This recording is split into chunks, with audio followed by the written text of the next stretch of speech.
తాకట్లో ఉన్న మీ బంగారాన్ని విడిపించి ఆ రోజు ఆన్లైన్ రేటుకి కొంటాం. Sharma gold company. నమస్కారం అండి, సుమన్ టీవీకి స్వాగతం. నేను గీతాంజలి. ప్రస్తుతం మనతో పాటు ఉన్నారు జ్యోతిష్య రత్న, జ్యోతిష్య చక్ర వైభవ నిపుణ డాక్టర్ రాళ్లపల్లి రవికుమార్ గురువు గారు. వీరితో మాట్లాడి ఏప్రిల్ మాసంలో ద్వాదశ రాశుల వారి జాతక ఫలితాలు ఏ విధంగా ఉన్నాయి, మెరుగైన ఫలితాల కోసం మనం ఎలాంటి పరిహారాలు చేసుకోవాలో గురుగారి మాటల్లో విని తెలుసుకుందాం. గురుగారు నమస్కారం అండి. నమస్కారం అమ్మా. మొదటి ప్రశ్న, ఎలా ఉన్నారు? చాలా బాగున్నాను. చాలా మీరు ఎలా ఉన్నారు? నేను చాలా బాగున్నాను గురుగారు. మీ ఆశీర్వాదాలు ఎప్పుడు ఎప్పుడు ఉంటాయి. దేవుడి ఆశీర్వాదాలు కూడా మీకు ఖచ్చితంగా చాలా ఉంటాయి. సంతోషం అండి. ఈ పరిచయం ఇప్పటిది కాదు, అవును. వాస్తవానికి 2 ఏళ్ళు అయిపోయింది. కాకపోతే వీడియో త్రీ ఇయర్స్ అయిందండి సుమన్ టీవీలో నేను చెప్పడం స్టార్ట్ చేసి. అవును. సో ఫస్ట్ నా ఇంటర్వ్యూ గీతాంజలి గారితో స్టార్ట్ అయింది. మళ్ళీ ఒక ఏడాది చెప్పాను, తర్వాత మళ్ళీ గ్యాప్ వచ్చింది. మళ్ళీ ఇప్పటి నుంచి మళ్ళీ రాశి ఫలాల నుంచి మిగతా వాటి నుంచి కూడా మళ్ళీ గీతాంజలి గారితో మొదలవుతుంది. ఇక నుంచి ఇది మళ్ళీ ప్రారంభం.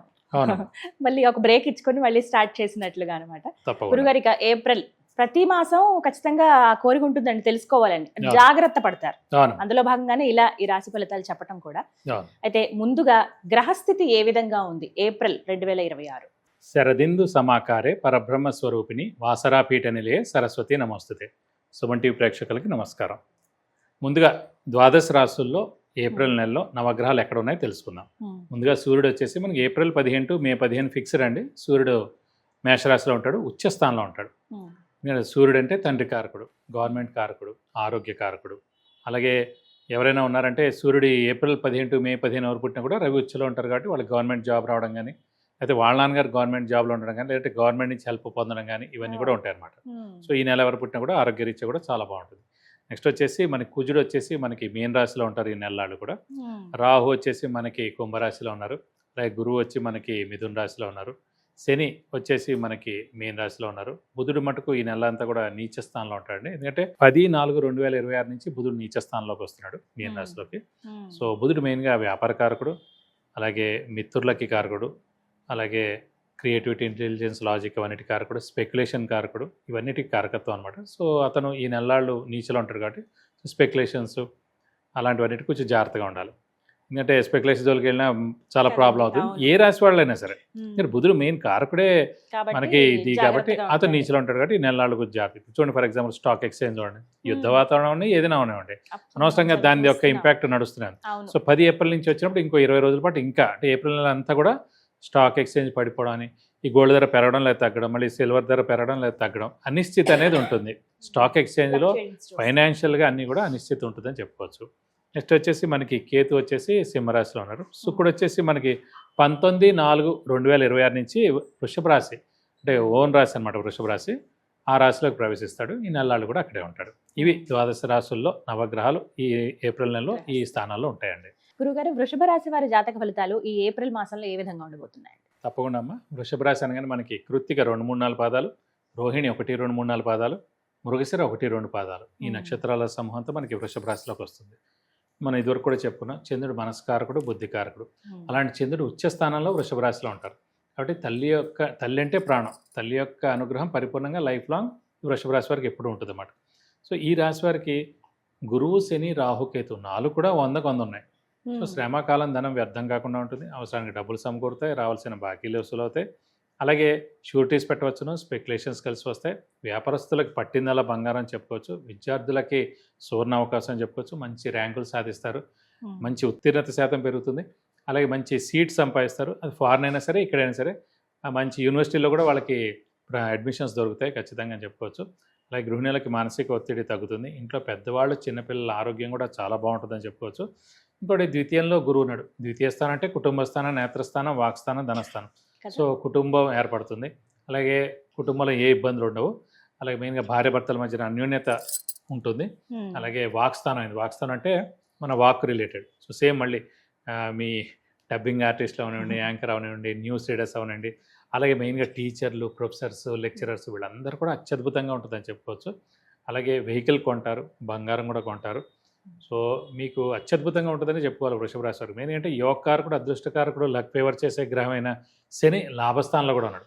అసలు ఎవరికి సాధారణంగా గురువు, శని 2 కూడా బాగుండవండి, ఒకటి బాగుంటే ఇంకోటి బాగుండడం, అలా ఏదో ఒకటి. రాహుకేతులు పర్లేదు మిశ్రమం. 2 బాగున్న రాశి మటుకు వృషభ రాశి కాబట్టి ఈ జూన్ 2 దాకా ఇంకా గురుబలం పరిపూర్ణంగా ఉంది కాబట్టి సో వీళ్ళకి పట్టిందల్లా బంగారం చెప్పుకోవచ్చు. అలాగే క్రీడాకారులకి, రాజకీయ నాయకులకి, వ్యాపారస్తులకి, అలాగే పత్రికా రంగం, యూట్యూబ్ రంగం, మీడియా రంగం, సినిమా రంగం, అలా ఈ అన్ని రంగాల వాళ్ళు కూడా అత్యద్భుతంగా ఉంటుందని చెప్పుకోవచ్చు.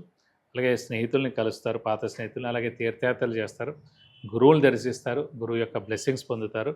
అలాగే మెయిన్గా ఇంట్లో శుభకార్యాలు చేసేందుకు అవకాశాలు ఉన్నాయి. అలాగే మెయిన్గా మనకు ఆర్థికంగా కూడా చాలా ఇంపార్టెంట్. ఎందుకంటే ధనస్థానం కూడా అయింది, ద్వితీయ స్థానం. సో ధనానికి కూడా ఏ ఇబ్బంది ఉండదండి. ధనమే మెయిన్గా కావాల్సిన ధనమే అనమాట. సో ధనస్థానంలోనే ధనకారకుడైన గురువు, ధనానికి కారకుడే గురువు అండి ఎవరికైనా సరే జాతకంలో. అలాంటి గురువే ధనస్థానంలో ఉన్నాడు రాశి రీత్యా. ఇంకా అసలు పట్టిందల్లా బంగారం. ఇప్పుడేదండి అదృష్టం, హార్డ్ వర్క్, దైవబలం 3 ఇంపార్టెంట్ అండి. సో ఇప్పుడు మన హార్డ్ వర్క్ ఇంకా తక్కువ చేసినా కూడా ఈ అదృష్టం అనేది తోసిపోతుంది, ఈ దైవబలం అనేది కూడా తోసిపోతుంది. సో అన్ని విధాలు కూడా మీరు పట్టిందల బంగారం అని చెప్పుకోవచ్చు. మరి వీరికి వివాహ యోగం ఏమైనా ఉందా గురువు గారు? ద్వితీయ స్థానం అంటేనే కుటుంబ స్థానం. అంటే కుటుంబం లేని వరకు, అంటే ఇప్పటివరకు అవివాహితులు ఎవరైతే ఉన్నారో వాళ్ళకి ఖచ్చితంగా వివాహానికి అవకాశాలు ఉన్నాయి. అసలు అంటే మనకి ఇప్పుడు ప్రస్తుతం జూన్ 1 దాకే ఉందండి గురుబలం కూడా. మళ్ళీ అది కూడా చెప్తాం వృషభ రాశి వారికి, ఇంకా లేట్ చేయకండి. కనీసం మనకి పెళ్లి ఖాయం అవడం, అంటే ఎంగేజ్మెంట్ అవడం, ఇంకా గట్టిగా ప్రయత్నిస్తే జూన్ 1 లోపల వివాహం అయిపోతుంది. సో జూన్ 1 దాకే వృషభ రాశి వారికి గురుబలం పరిపూర్ణంగా ఉంది. అంటే ఈ సమయం మటుకు వేస్ట్ చేయొద్దని చెప్పుకోవాలి. మరి సంతానం కోసం సంతాన కారకుడు కూడా ప్రతి ఒక్క వ్యక్తికి మెయిన్గా గురువే అండి. ధనకారకుడు అతనే, అలాగే అన్నదమ్ముల కారకుడు అతనే, అలాగే మెయిన్గా సంతానానికి కూడా కారకుడు అతనే. సో కాబట్టి ఎవరికైతే సంతానం లేరో ఖచ్చితంగా సంతానం కలిగేందుకు అవకాశం ఉంది. జూన్ 1 లోపల కనీసం కన్సీవ్ అయినా అవుతారండి. సో కన్సీవ్ అయినా ఖచ్చితంగా అవుతారు. ఇంకోటి కూడా చెప్పడానికి మెయిన్ ఏంటంటే మనకి ఈ జూన్ 2వ తారీఖు నుంచి ఈ ఏడాది నెక్స్ట్ జూన్ దాకా గురువు ఉచ్చస్థానంలో ఉంటాడు.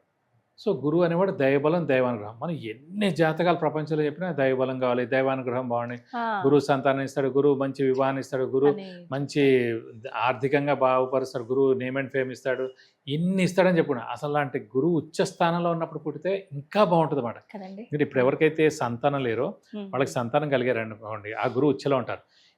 మీరు అనుకోవచ్చు, మరి ఆ చిన్న పుట్టిన పిల్లాడికి వాడికి బోల్డ్ ధనయోగం వచ్చేయాలి, గోల్డ్ పెట్టేసుకోవాలి, బండి కొనేసేయాలి, ఇల్లు కొనే, ఆ చిన్నపిల్లాడికి యోగం ఉండదు కదా. ఆ పిల్లాడి జాతకరీత్యా ఈ గురువు ఉచ్చలో ఉన్నాడు కాబట్టి ఈ ఏడాదిలోనే ఖచ్చితంగా తల్లిదండ్రులకు ఇవన్నీ ట్రాన్స్ఫర్ అవుతాయండి. సో ఎవరైతే బాగా సంతానం కోసం ఆగుతున్నారో, అయితే నెక్స్ట్ ఏడాది చూద్దాం, నెక్స్ట్ ఏడాది అనేది వద్దండి. ఖచ్చితంగా ఈ జూన్ 2 నుంచి నెక్స్ట్ జూన్ లోపల ఎవరు పుట్టినా కూడా చాలా అదృష్టవంతులు. ప్లస్ వాళ్ళ పేరెంట్స్ కూడా వెంటనే బాగా కలిసి వస్తుంది. ఎవరైతే సంతానం కలుగుతారో వాళ్ళకు కూడా చాలా బాగుంటుంది చెప్పుకోవచ్చు. మరి ఏమైనా పరిహారాలు చేసుకోమంటారా గురుగారు? పరిహారాలు ముఖ్యంగా అంటే వీళ్ళకి చతుర్థ స్థానంలో మెయిన్గా కేతు ఉన్నాడు కాబట్టి వీలైతే కనుక వినాయకుడిని ఎక్కువగా ఆరాధించడం, ప్రతిరోజు వినాయకుడు అష్టోత్తరం చదువుకుంటే చాలా మంచిది. వీలైతే ప్రతి బుధవారం వినాయకుడి గుడికి వెళ్ళి 40 ప్రదక్షిణాలు చేయడం, వీలైతే అభిషేకం కానీ అర్చన కానీ ఆయనకి చేస్తే కూడా మీకు అన్ని విధాలా మంచి చేకూరుతుంది. చాలా చక్కగా వివరించారు గురుగారు, ధన్యవాదాలండి. నమస్కారం. విన్నారు కదండి ద్వాదశ రాశుల జాతక ఫలితాలు. అలాగే మీరు పర్సనల్గా గురుగారితో మాట్లాడాలన్న అపాయింట్మెంట్ తీసుకోవచ్చండి.